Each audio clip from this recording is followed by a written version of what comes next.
गुरु चरणों में शीस झुकाऊं, मिट जाए मन का अंधियारा।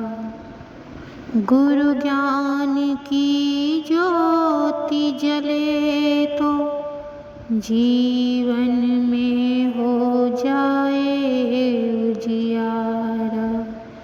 जीवन में हो जाए उजियारा।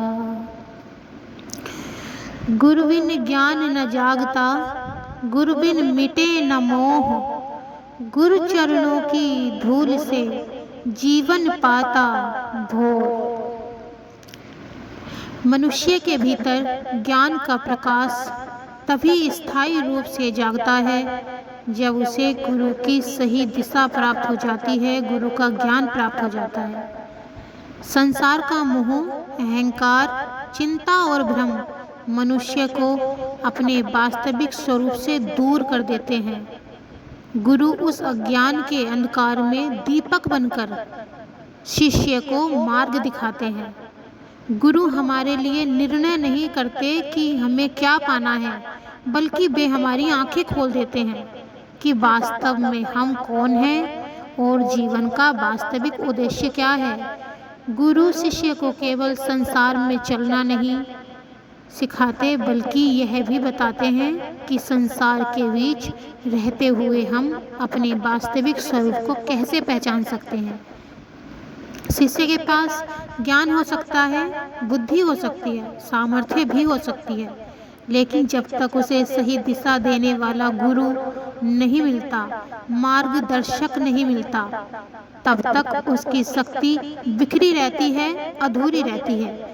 इसी गुरु शिष्य परंपरा का एक अत्यंत सुंदर उदाहरण हमें भगवान श्री राम और महर्षि वशिष्ठ जी के जीवन में देखने को मिलता है। श्री राम स्वयं मर्यादा पुरुषोत्तम भगवान के अवतार हैं, फिर भी उन्होंने गुरु की महिमा को स्वीकार किया है। यही हमें सिखाता है कि ऊंचा जीवन पद, ज्ञान, सामर्थ्य या प्रतिष्ठा कितनी भी हो, गुरु के सामने विनम्रता ही सच्ची महानता है।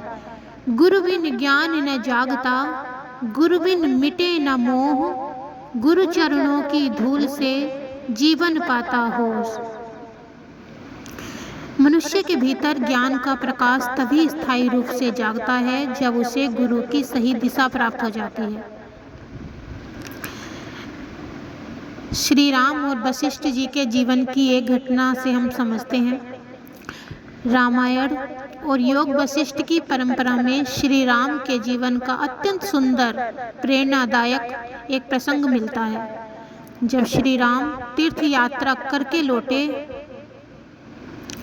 तब उनके मन में संसार को लेकर गहरा वैराग्य उत्पन्न हो गया था। उन्होंने संसार की नश्वरता को बहुत गहराई से अनुभव किया। राजमहल थे, सुख सुविधाएं थी, परिवार था, राज्य था, लेकिन श्री राम का मन उन सब में नहीं लग रहा था।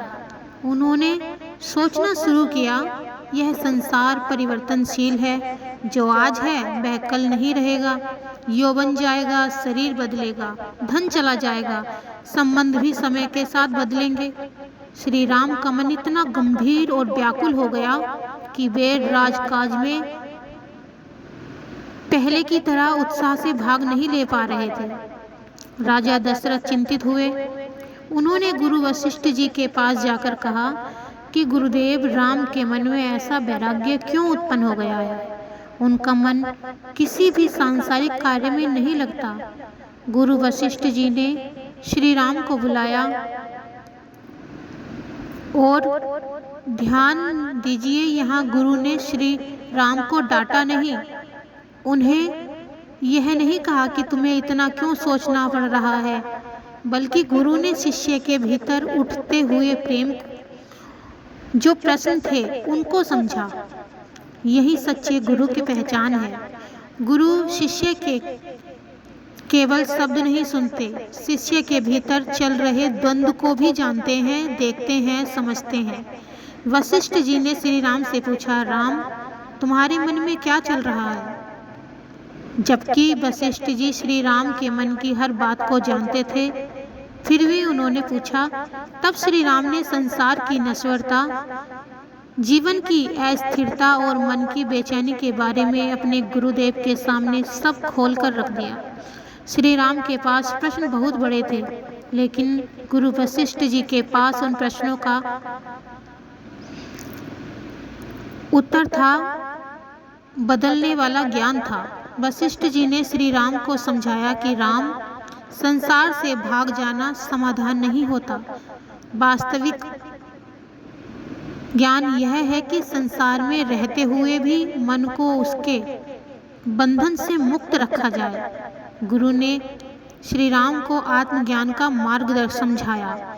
उन्होंने बताया कि मन ही बंधन का कारण बनता है और मन ही मुक्ति का साधन भी बनता है। यदि मन विषयों में उलझा रहे तो मनुष्य दुखी होता है, और यदि वही मन विवेक, ज्ञान और आत्मचिंतन में स्थिर हो जाए तो मनुष्य भीतर से स्वतंत्र हो जाता है।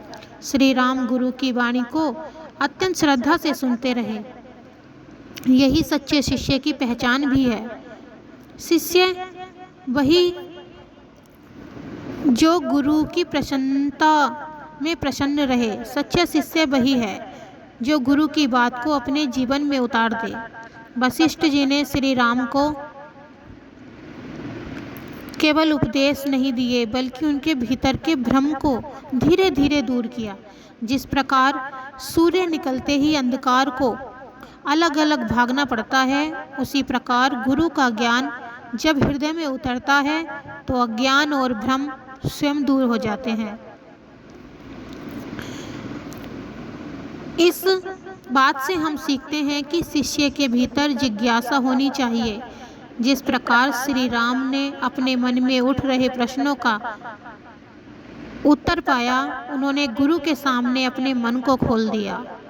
ज्ञान तभी फल देता है जब शिष्य उसे खुले मन से ग्रहण करे। यदि हम सत्संग सुने, गुरु की बातें सुने, लेकिन जीवन में परिवर्तन न लाएं, तो सुना हुआ ज्ञान अधूरा रह जाता है। क्योंकि गुरु रास्ता दिखा सकते हैं, लेकिन चलना शिष्य को ही पड़ता है। गुरु ज्ञान दे सकते हैं, लेकिन उस ज्ञान को जीवन में उतारना शिष्य का कार्य है। गुरु नाम बता सकते हैं, लेकिन नाम का सुमिरन करना शिष्य का काम है।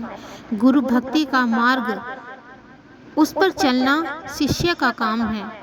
इसीलिए गुरु और शिष्य का संबंध दो किनारों की तरह है। एक ओर गुरु की कृपा और दूसरी ओर शिष्य की श्रद्धा। जब दोनों मिलते हैं तभी जीवन की नाव आगे बढ़ती है। आज मनुष्य के पास बहुत साधन है, लेकिन मन की शांति कम होती जा रही है। हमारे पास जानकारी बहुत है, लेकिन दिशा कम है। आज मोबाइल हमें सब कुछ बता सकता है, किताबें बहुत सिखा सकती हैं, संसार बहुत अनुभव दे सकता है, लेकिन आत्मा का ज्ञान, आत्मा को सही दिशा केवल और केवल सतगुरु ही बता सकते हैं। यही गुरु की आवश्यकता पड़ती है। गुरु हमें संसार छोड़ने के लिए नहीं कहते।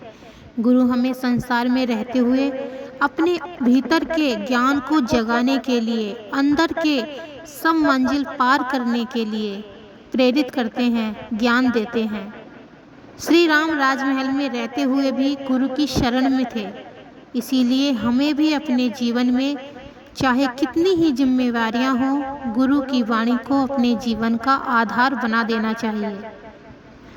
वशिष्ठ जी और श्री राम का संबंध हमें यह सिखाता है कि महान शिष्य भी गुरु के सामने झुकता है।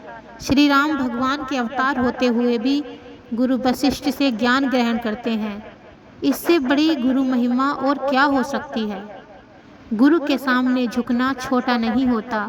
गुरु के सामने झुकने वाला व्यक्ति वास्तव में अपने अहंकार को छोटा करता है और अपने भीतर के प्रकाश को बड़ा करता है। जब तक मनुष्य कहता है मुझे सब पता है, तब तक ज्ञान के द्वार बंद रहते हैं। ज्ञान वही प्राप्त कर सकता है जो गुरु के बताए मार्ग पर चलता है। जिस दिन वह गुरु के बताए मार्ग पर चलने लग जाता है, उसी दिन भीतर सीखने की शुरुआत हो जाती है और परमात्मा का एकाकार होने की तैयारी होने लगती है, जिससे मनुष्य अपने जीवन को अपने सद्गुरु के चरणों में समर्पित कर सफलता प्राप्त कर सकता है, अपने गुरु की प्रसन्नता प्राप्त कर सकता है और अपने सतगुरु की प्रसन्नता को प्राप्त कर इस जीवन को सफल एवं सार्थक कर भवसागर पार कर सकते हैं।